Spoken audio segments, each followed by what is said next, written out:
제가 이게 청취자분들한테 진짜 정말 말씀드리고 싶은 게 이 작품은 이 작품이 가지고 있는 그 음악과 거기에 들어있는 그 절절한 가사들, 이거를 이렇게 일단 먼저 보시면 어떤 배우가 출연하든 그게 중요하지 않습니다. 그냥 이 작품이 갖고 있는 그 뚜렷한 목적과 그 정서와 이 절절함이 그냥 어떤 배우들이 와도 좀 용납할 수 있습니다. 그냥 이 작품 자체가 주는 그것으로 본인 그 관객분들이 자신의 감정을 두 배, 세 배로 업그레이드 할 수 있는 그런 작품입니다. 그래서 가시기 전에 소설 같은 거 읽어보시면 더 좋고, 가사도 이게 오래된 작품이라서 많이 올려져 있거든요. 근데 정말 노래 멜로디도 이게 이제 전반적으로 들었을 때 무대 위에서는 굉장히 클래식하고 좀 느리다. 이렇게 막 재기발랄하고 막 빠르고 이런 음악은 아니거든요. 근데 이제 하나하나 이렇게 들어보면 굉장히 가사도 그렇고 절절한 그런 곡들이 굉장히 많고요. 그리고 이제 뭐 우리 입시 때 많이 하는 곡 있잖아요. 뭐 하룻밤이 천년 뭐 이런 곡들 아주 유명한 곡들이 꽤 있습니다. 그래서 이제 그것을 이제 들으러 가시는 것도 재미가 있을 것 같고 그다음에 이제 베르테르 이게 예를 들어서 하나 설명드리면 뭐였을까라는 노래가 있는데 거기에 이제 뭐 무언가가 가슴에서 덜컥 내려가는데 도무지 알 수가 없어 무엇이었을까 도대체 무엇이었나 뭐 이런 가사가 있는데 이거 사실은 굉장히 절절한, 진짜 가슴을 파고드는 비수가 꽂히는 그런 가사거든요. 예전에 그 도깨비에서 이 가슴이 사랑에 빠지면 이 안에서 이제 진자가 계속 흔들린다. 뭐 이런 표현을 쓰잖아요. 그러니까 누구한테 이렇게 마음이 흔들리는 그런 느낌들을 이 노래 가사에 굉장히 많이 절절하게 담아놨기 때문에 가사만 이렇게 읽어보면 정말 너무 아름답고 멜로디도 그렇고 너무 좋으니까 한번 이렇게 훑어보시고 가시면 좋을 것 같고 저는 이게 이제 전미도 배우님이 이막에서 이게 사실 유부녀가 총각이랑 만나면 안 되잖아요, 윤리적으로는. 근데 이제 이 그 롯데가 어느 정도까지 베르테르의 마음이 있나? 사실 베르테르는 사랑한다고 쳐. 그럼 롯데는 마음이 있나? 뭐 이런 궁금증이 있는데 롯데가 흔들리거든요. 이제 그게 이 작품의 또 매력입니다. 그래서 우리 많은 그 우리 결혼하신 어머님들께서 앉아가지고 롯데가 키스를 하니까 어머 어떡해 막 이러면서 저거 어떻게 막 아 이거 큰일 나네 막 이러면서 이제 관람을 하시는 그런 장면이 나옵니다. 그리고 나서 이제 롯데가 기도를 하죠. 하나님 제가 왜 이러나요? 결혼한 여자, 한 남자의 아내인 여잔데, 그게 이제 그 맹세의 필적이 마르기도 전에 내 마음이 흔들리네요. 이거 용서받지 못할 죄악입니다. 뭐 이런, 노래를 하는데, 뭐, 이게 전미도 배우님이 뭐 연기를 뭐 얼마나 잘, 이걸 다 떠나서 그냥 이 장면 자체가 주는, 그리고 관객분들한테 주는 그런 어떤 설정 자체가 굉장히 그 뮤지컬에서는 보기 드문 그런 한국적인 정서를 전달을 하고 있다. 그래서 우리 어머님 관객분들 굉장히 좋아하시는 그런 모습. 제 뒤에 줄에도 이렇게 쫙 앉아 계시더라고요. 그런 재미가 있으니까 여러분들 끝나기 전에 꼭 한번 가보시면 좋을 것 같습니다.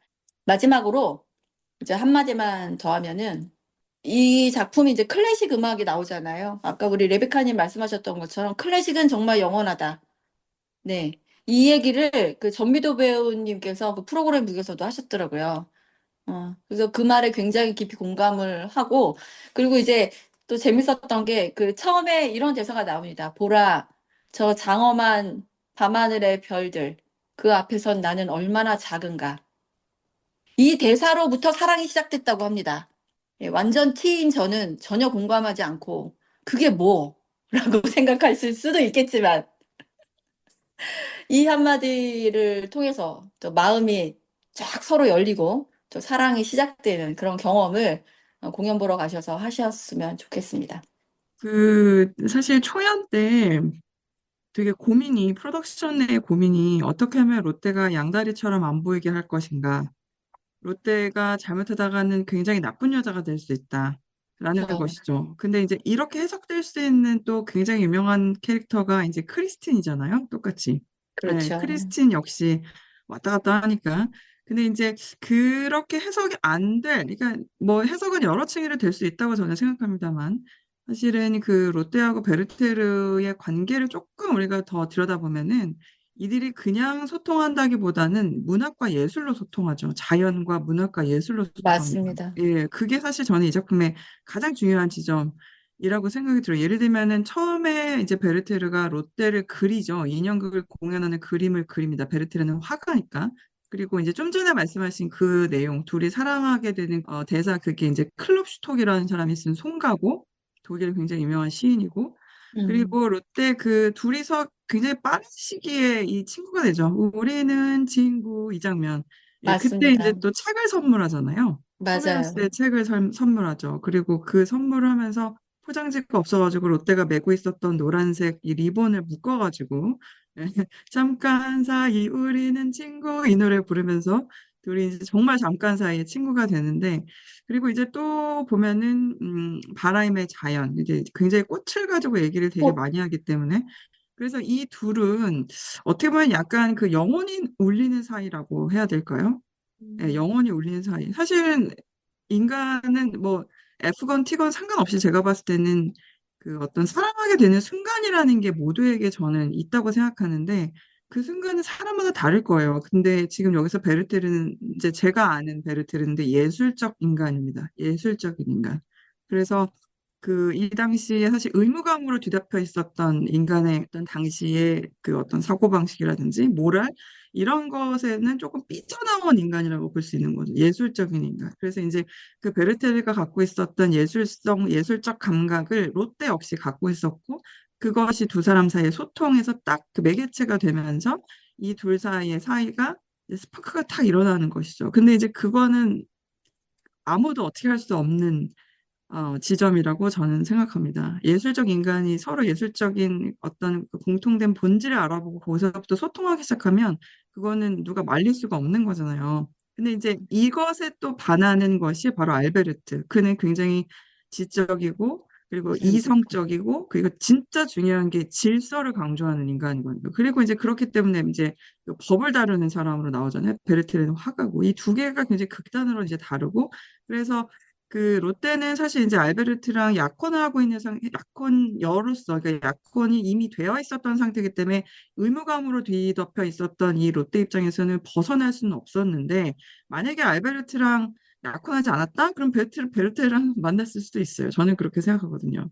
네, 근데 이제 그렇죠. 예. 롯데가 사실은 극단적으로 고민을 하죠. 이막에.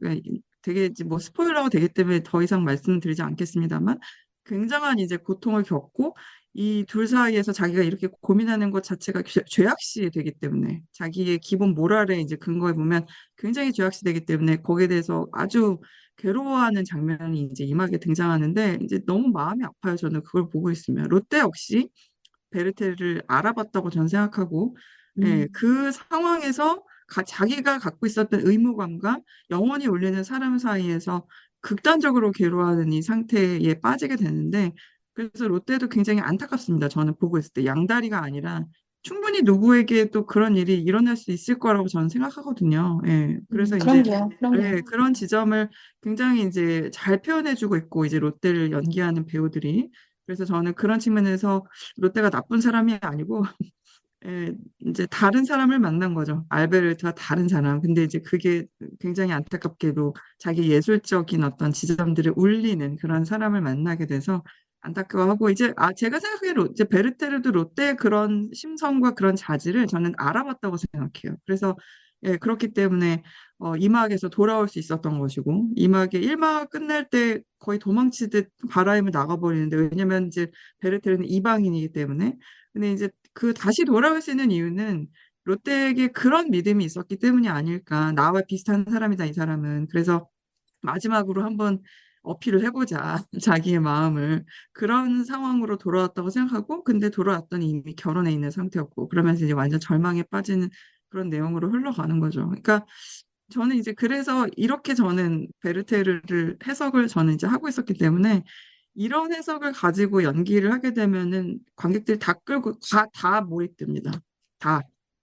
둘은 영원히 울리는 사이야. 그래, 맞아. 다 몰입돼요. 그리고 가슴이 아파요. 그렇기 때문에. 그리고 베르테르가 그런 사람이기 때문에 예술적 인간이기 때문에 또 자살할 수 있는 거고요. 그게 결국에는 제가 봤을 때는 자기 사랑을 지키는 것임과 동시에 롯데를 지키는 길이었다라고 저는 생각하거든요. 자기의 사랑을 가장 순수하고 완전한 차원에서 지키는 길이 결국에는 자기를 스스로 파괴하는 것. 네, 이렇게 이제 베르테르는 생각했다라고 생각하고 그런 지점에서 마지막에 어, 해바라기에 쓰러질 때 심장이 쿵 하는 느낌으로 이제 끝나게 되는 것이죠. 배우들이 음. 이 지점을 아주 디테일하게 잘 표현해주면 객석은 난리가 나니까 네. 그렇게 유념을 해주시고 연기해 주시면 참 감사하겠습니다. 아니, 우리 그 덕후님의 또 이 작품의 핵심을 딱 듣고 나니까 정말 누구라도 이 작품을 보면 다 매료가 될 것 같은 그런 느낌이 정확하게 딱 드네요. 근데 이제 저는 보면서 김민석 배우님 같은 역할의 그 베르테르를 보면서 느낀 게, 아니, 왜 이렇게 전략이 없이 대책 없이 떠나? 그러고서 또 자기 혼자만의 생각에 빠져 있다가 자기 혼자 결심하고 자기 혼자 도착하니까 이미 결혼한 거예요, 롯데는. 음, 그러니까 저는 이게 굉장히 전략이 없다, 이 친구가. 음, 세상을 그렇게 살아가면 뭔가 얻는 게 없다. 음, 그런 생각이 들었었고, 전미도 배우님이 하셨던 롯데 같은 경우에도, 아니, 그렇게 막 머리끈 같은 거 아무나 그렇게 풀어주면 안 그렇죠. 된다. 맞아요. 아니, 그거를 자기가 본인이 그렇게 다 복선을 깔아서 이렇게 해주고 네, 나서, 틀리는 거지. 그렇죠. 베르테르가 오고 나서 뭐, 아니, 왜 이러세요? 말이 음, 안 된다고요. 그 머리끈을 이미 음, 풀어주는 그 순간부터 뒤에서 저희 맞아요. 어머니들이 다 저러면 안 되는데 이런 얘기들을 다 하시거든요. 아이고, 저거 큰일 났네. 저거 어떡하면 저 머리끈 풀면 안 되는데, 막 이런 얘기를 맞아요. 그렇죠. 그러니까 음, 이러한 다양한 해석들이 나올 수 있는 작품이라는 게 저는 이 작품의 매력이다, 라는 생각이 들어서 너무 재미있더라고요. 저도 레베카님의 마음도 들었고, 또 제가 보는 이런 입장도 충분히 또 들었던, 어, 아유, 너무 당연합니다. 너무나 그런 해석은 너무 당연하고요. 사실 이게 한 끗 차이예요. 딱 한 끗 차이. 맞습니다. 완전 한 맞습니다. 끗 차이거든요. 왜 풀어줘? 그리고 왜 그렇게 웃어? 왜 이렇게 우리는 웃어? 친구 하면서 왜 손을 잡아 잡기를? 장난해 지금? 뭐 이런 거잖아요. 왜 이거를 왜 해? 자기는 결혼할 남자가 있는데 왜 그렇죠. 저래? 이게 불을 그렇죠. 계속 지피는 거잖아요. 베르테르의 그러니까요. 불을. 근데 그러니까요. 그걸 몰랐을까? 전 다 안다고 생각합니다. 다 알죠. 아니, 당연히 알아요. 그리고 본능적으로 아는 거예요, 아는 그거는. 거죠. 본능이죠, 진짜. 아니, 네, 그리고 너무 본능적으로 아는. 전미도 배우님이 그렇게 해맑게 웃을 수가 없어요. 아니, 그러니까요. 그냥 이렇게 혼자 살짝 웃어도 되는데, 이러면서 막 웃는 거예요. 사람들이 그러니까. 자기를 다 주목할 수 있도록 막 그런 음, 행동을 하니, 이게 당연히 베르테르가 보고 이렇게 빠질 수밖에 없는 그런 상황을 당연하죠. 만들어 안 놓는, 그래도 좋은데 어떡하라는 안 거야. 그래도 좋은데 진짜 어떡하라는 네. 겁니까? 네, 굉장히 재밌습니다. 이렇게 해석을 하니까. 네, 네, 아주 그러니까 재밌습니다. 사실 그 이면이 있거든요. 이렇게 꼬라박게 해석할 수 있는 이면이 있어요. 제가 왜 저래 정신 맞습니다. 못 차리고 지금 어디서 흘리고 있어 자꾸만 이렇게 해석할 수 있거든요. 원래 소설은 베르테르가 롯데한테 반하는 첫 장면이 이 음. 롯데가 그 어떤 파티에서 자기를 둘러싸고 있는 아이들한테 빵을 나눠주는 장면으로 시작해요. 그러니까 음. 이 베르테르가 롯데를 딱 보고 약간 모성성과 이 어떤 자애로움을 느끼는 거야. 딱 첫 그렇죠. 장면에서 맞아요. 그렇게 맞아요. 시작하거든요. 여러 가지 정말 광야에서 이렇게 헤매고 돌다가 이렇게 맞아요. 제자리로 오고 이런 과정들이 되게 많았던 작품이거든요. 근데 맞습니다. 그런 뭐 이렇게 정말 하고 싶은 대로 다 해보는 것도 참 신기하다라는 음, 정도로 그러니까. 종류별로 하면서 이렇게 정말 지금까지 25년을 온 것 같은데 아무튼 그래서 지금 이제 3월 달까지 하니까 여러분들 가셔서 한번 내가 요즘 너무 메말랐다 하시는 분들 사랑 얘기 보시면서 또 말콩말콩 가슴이 또 따뜻해지는 촉촉해지는 그런 기분 느끼시고 싶으신 분들 끝나기 전에 꼭 들려보시면 좋을 것 같습니다. 제가 이거 점수를 좀 내야 되는데 저희 5점 만점에 4.3점 드리겠습니다. 4.3점. 네. 조금 아쉬웠던 부분들이 있었는데 이거는 뭐 작품이 뭐 그런 문제라기보다도 이게 이제 앞으로 또 이게 사실 25년이 지난 작품이기 때문에 좀 업그레이드가 돼야 된다 이런 생각도 사실 좀 들긴 했거든요. 그래서 그런 부분에서 앞으로 조금 더 좀 발전해 갔으면 하는 바람에서 4.3점으로 마무리하도록 하겠습니다.